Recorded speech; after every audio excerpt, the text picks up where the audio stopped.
ଯେଉଁ ଦେଶର ଶିକ୍ଷା ବ୍ୟବସ୍ଥା ଯେତେ ସୁଦୃଢ଼ ସେ ଦେଶର ସର୍ବାଙ୍ଗୀନ ଉନ୍ନତି ସେତେ ପ୍ରଖର ଏବଂ ସେତେ ଆଗକୁ ବଢ଼ି ଯାଇଛି। ଶିକ୍ଷକତା ହେଉଛି ଏ ଦୁନିଆରେ ସବୁଠୁ ମହତ୍ତ୍ୱ କାର୍ଯ୍ୟ, ସବୁଠାରୁ ସମ୍ମାନାସ୍ପଦ ବୃତ୍ତି। ଜଣେ ବ୍ୟକ୍ତି ଜୀବନରେ ନିଜ ବାପା ମାଙ୍କ ବ୍ୟତୀତ ଯଦି ଅନ୍ୟ କେହି ପ୍ରାତଃସ୍ମରଣ ହୋଇଥାଏ ସେ ହେଉଛନ୍ତି ତାଙ୍କର ଗୁରୁ ଓ ଶିକ୍ଷକ। ସନାତନ ପରମ୍ପରା ଅନୁସାରେ ବିଦ୍ୟାର୍ଥୀ ନିଜ ଗୃହ ତ୍ୟାଗ କରି ଗୁରୁକୁଳରେ ଗୁରୁଙ୍କ ସେବା କରି ତାଙ୍କ ମାର୍ଗଦର୍ଶନରେ ଜ୍ଞାନ ଆହରଣ କରୁଥିଲେ। ଗୁରୁଙ୍କୁ ମାତା ପିତା ତଥା ଈଶ୍ୱରଙ୍କର ସ୍ଥାନ ଦେଇ ସେବା ମଧ୍ୟ କରୁଥିଲେ। ତେଣୁ ଗୁରୁଙ୍କୁ କୁହାଯାଏ ଗୁରୁ ବ୍ରହ୍ମା ଗୁରୁ ବିଷ୍ଣୁ ଗୁରୁଦେବ ମହେଶ୍ୱର ଗୁରୁ ସାକ୍ଷାତ ପରମ ବ୍ରହ୍ମ ତସ୍ମୈ ଶ୍ରୀ ଗୁରବେ ନମଃ। ଆଜିର ଶିକ୍ଷା ବ୍ୟବସ୍ଥାରେ ହୁଏତ ସେଇ ଗୁରୁକୁଳ ବ୍ୟବସ୍ଥା ନାହିଁ। ଆମର ଶିକ୍ଷା ବ୍ୟବସ୍ଥା ଆଧୁନିକତାକୁ ଆଜି ଆପଣେଇ ନେଇଛି, କିନ୍ତୁ ଏହା ଅନସ୍ୱୀକାର୍ଯ୍ୟ ଯେ ଆଜି ମଧ୍ୟ ମାନବ ଜୀବନର ସବୁଠାରୁ ମହତ୍ତ୍ୱପୂର୍ଣ୍ଣ ସମୟ। ମାନବ ଜୀବନକୁ ଗଢ଼ି ତୋଳିବାରେ ଶିକ୍ଷକ ହିଁ ସବୁଠାରୁ ବଡ଼ ଭୂମିକା ତୁଲେଇଥାନ୍ତି। କଞ୍ଚା ମାଟିକୁ ନିଜ ହାତରେ ସ୍ପର୍ଶ ଦେଇ କୁମ୍ଭାର ଯେମିତି ସୁନ୍ଦର କୃତି ନିର୍ମାଣ କରିଥାଏ, ଠିକ୍ ସେହିପରି ଗୁରୁଙ୍କ ସ୍ଥାନ ମଣ୍ଡନ କରିଥିବା ଶିକ୍ଷକ ଶିକ୍ଷୟିତ୍ରୀ ମାନେ ଏକ ସରଳ ନିଷ୍ପାପ ଶିଶୁକୁ ଦାୟିତ୍ୱ ସମ୍ପନ୍ନ ତଥା ଜ୍ଞାନୀ ଗୁଣୀ ଭାବେ ଗଢ଼ି ତୋଳିବାର ଗୁରୁ ଦାୟିତ୍ୱ ହେଉଛି ଆପଣମାନଙ୍କର କାନ୍ଧରେ। ଏଠାରେ ଉପସ୍ଥିତ ଥିବା 16,000ରୁ ଅଧିକ ଶିକ୍ଷକ ନୂତନ ଶିକ୍ଷକ ଶିକ୍ଷୟିତ୍ରୀ ନିଜ ନିଜ ଜୀବନର ଏକ ନୂଆ ଅଧ୍ୟାୟ ସୃଷ୍ଟି କରିବାକୁ ଆପଣମାନେ ସମସ୍ତେ ଯାଉଛନ୍ତି। ଆଜିଠାରୁ ଆପଣମାନେ କେବଳ ଜଣେ ଜଣେ ସରକାରୀ ଚାକିରିଆ ନୁହନ୍ତି, ଆପଣମାନେ ପ୍ରତ୍ୟେକ ହେଉଛନ୍ତି ଜଣେ ଜଣେ ମଣିଷ ଗଢ଼ା ଶିଳ୍ପୀ।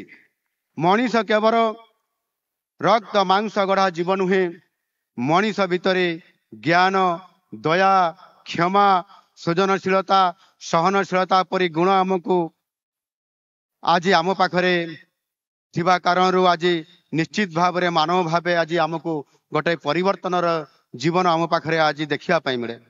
ଯେପରିକି ଆମେ ଏକ ଇଟା ସିମେଣ୍ଟ ନିର୍ମିତ କୋଠାକୁ ସ୍ନେହ, ପ୍ରେମ ଏବଂ ଆବେଗକୁ ଭରି ଦେଇ ତାକୁ ଘରରେ ପରିଣତ କରିଥାଉ।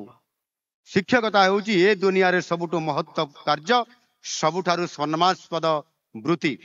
ଆଜି ସେଇ ମହତ କାର୍ଯ୍ୟ କରିବାକୁ ଆପଣମାନେ ସବୁ ଯୋଗ୍ୟ ହୋଇଥିବାରୁ ମୁଁ ଆପଣମାନଙ୍କୁ ସମସ୍ତଙ୍କୁ ଆଉ ଥରେ ଶୁଭେଚ୍ଛା ଏବଂ ଅଭିନନ୍ଦନ ଜଣାଉଛି।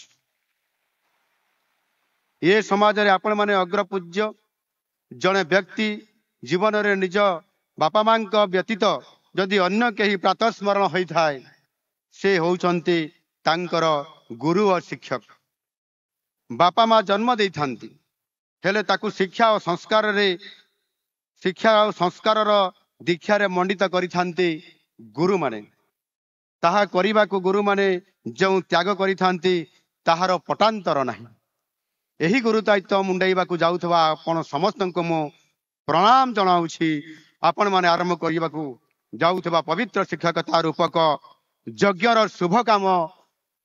ଶୁଭକାମନା କରୁଛି। ନୂଆ ସରକାର ଆସିଲା ପରେ ଆଜି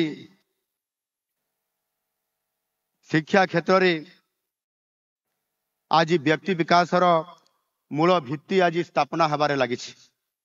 ରାଜ୍ୟରେ ଗୁଣାତ୍ମକ ଶିକ୍ଷା ମାଧ୍ୟମରେ ଛାତ୍ର ଯୁବଶକ୍ତିର ବିକାଶ ପାଇଁ ଚଳିତ ବର୍ଷ ରାଜ୍ୟ ସରକାର ଏ ଶିକ୍ଷା ବିଭାଗର ବଜେଟରେ ସର୍ବକାଳୀନ ସର୍ବାଧିକ 35,536 କୋଟି ଟଙ୍କା ବ୍ୟୟବରାଦ କରିଛନ୍ତି।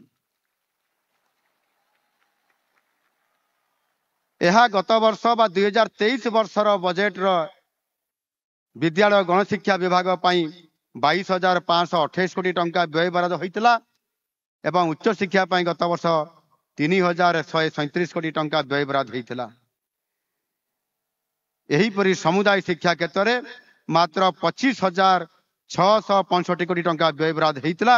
କିନ୍ତୁ ଆମ ସରକାର ଆସିବାର ଯେଉଁ ନୂଆ ବଜେଟ ଏଥିରେ ସ୍ଥାନ ଦେଲେ ତାହା ଗତ ସରକାର ବଜେଟ ଠାରୁ ବହୁ ଅଧିକ ଏବଂ ତାହା କିଭଳି ଭାବରେ ଆଗାମୀ ଦିନରେ ଶିକ୍ଷା କ୍ଷେତ୍ରରେ ଏକ ବୈପ୍ଳବିକ ପରିବର୍ତ୍ତନ ଆଣିବ, ଭିତ୍ତିଭୂମି ନିର୍ମାଣ କରିବାରେ ଅଧିକ ସହାୟକ ହେବ, ତାକୁ ଦୃଷ୍ଟି ଆଗରେ ରଖିକରି ଆମ ସରକାର ଏ ପ୍ରକାରର ଆଜି ये व्यवस्था स्वतंत्रता देइछंती एवं ये बजेट रे आपंकर 10% समुदाय बजेट रो 10% अधिक व्यय बराद आज शिक्षा व्यवस्था रे आम सरकार करिछंती।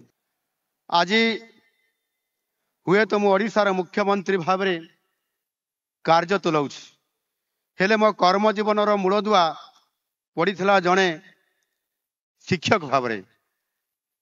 आज जड़े व्यक्ति विशेष भावे जड़े मनीष भावे कि आज मुख्यमंत्री भावे मो भावना मो चिंताधारा और मो व्यक्तित्व उपरे मो शिक्षक जीवन अभिज्ञता अनेक प्रभाव पकई। मुझे हृदयंगम करे आम पिलामानकर पाई आम समाज तथा देशर भविष्यत पाई शिक्षकर गुरुत्वपूर्ण भूमिका को एड़ाई दि जाई न पारे। जो देशर शिक्षा व्यवस्था जेते सुदृढ़ से देशर सर्वांगीन उन्नति सेते प्रखर एवं सेते आग को बढ़ी जाइए। तेणु से ही सत को आखि आगे रखी आज आम सरकार आपण मानू आम राज्य ओडिशार भविष्यत को गढ़ीबार रूप देवार गुरुदायित्व अर्पण करा जाउछ। 16,009 जन कनिष्ठ शिक्षक शिक्षयित्री आज से दायित्व भार ग्रहण करिवार सौभाग्य आज आपण माने समस्ते पाई।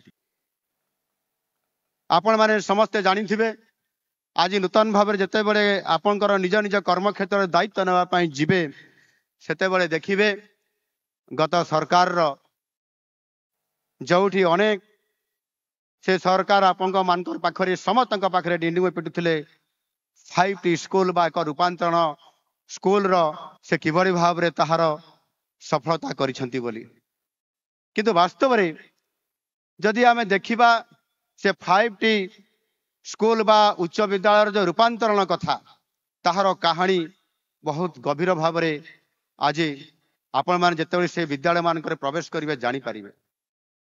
5T ना रे केवल रूपांतरण ना रे भंगा कोठा घर को भंगा कांथ को रंग दे देले केबे ताहा रूपांतरण रे परिवर्तन हुए नाही बा से स्कूल रो शिक्षादान रो गुरुत्व ताहार क्वालिटी केबे बढ़ी जाए नाही। आज अनेक से बड़ी विद्यालय मानकर मु निजे पूर्व जिते बड़े मु विरोधी दल मुख्य सचेतक थी अनेक विद्यालय को जाइछि एवं 5T स्कूल को मध्य मु देखिछि। सेठिकार पिला मानकर सेठिकार भूमि भित्तिभूमि या को देखिले मते भारी दुख लगे। सेठी जो पिला माने पाठ पढ़ुछंती ताहा भीतर अधिकांश पिला माने हरण गुणन मिश्रण फेडाण एवं श्रुतन खन लेखिबा मध्य एभली काम को मध्य समाने से स्तर को समान शिक्षादान स्तर रे समाने शिखी नाहंती एवं से जगह जदि आमे 5T स्कूल स्मार्ट स्कूल रूपांतरण विद्यालय कथा कहबा ताले ये तो बहुत जटिल कथा। से दृष्टिकोण आमे जदि देखिबा वास्तविक जेते बड़े गोटाए शिक्षार व्यवस्था कथा एटी आलोचना होउछि सेते बेले ए शिक्षा क्षेत्र सबुठारु मूल भित्तिभूमि को आमको देखिबा कथा जहा कि शिक्षा क्षेत्र प्राथमिक स्तर जो स्तर को आपण माने आज ये दायित्व नहीं आगामी दिन में काम करने जीवे शिक्षा प्रदान करने जीवे सेठी को व्यवस्था अच्छी। मु गत विधानसभा जिते बेले अनेक प्रश्न पचारि एवं सरकार को से प्रश्न उत्तर मध्य सरकार खोजिकी पाती ना मो प्रश्न उत्तर देवाई।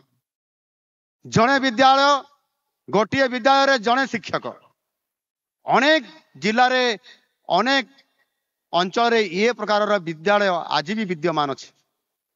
एणु एभली विद्यालय को किभली भाव तार पुनरुद्धार करा जिवो से विद्यालय मानकर भित्तिभूमि को सुधारित करा जिवो एवं सेठी मिनिमम गोटे विद्यालय रे शिक्षक एवं छात्र छात्री अनुपात तो शिक्षक रहिबार आवश्यकता अच्छी किंतु सर्वनिम्न 2 जन शिक्षक रहिबार जोड़ी आवश्यकता अच्छी से जगह जड़े जड़े शिक्षक नियुक्ति पाइबो ताले से विद्यालय भविष्य कौन हम से विद्यालय पिला मानकर भविष्य कौन हम से पिलार से विद्यालय से पिला मानकर अभिभावक तार बापा मानकर से किभली भाव में पिला मानको भविष्य से गढ़िया पठेबे। ये प्रकार विचित्र व्यवस्था भितर जिते बड़े अनेक प्रश्न पचारि मु सरकार गत सरकार मु उत्तर पाई पारि नाही। आसीगला म पात्र र बिग फेस्टिवल सेल सबटु भलो प्राइस पात्र इलेक्ट्रोनिक्स।